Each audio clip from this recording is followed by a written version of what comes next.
بسم الله الرحمن الرحيم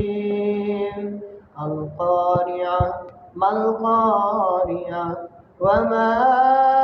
أدراك ما القارعة يوم يكون الناس كالفراش المبثوث وتكون الجبال كالإهن المنفوش فأما من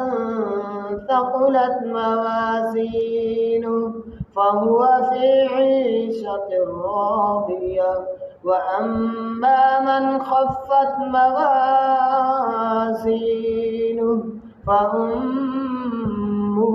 هاوية وما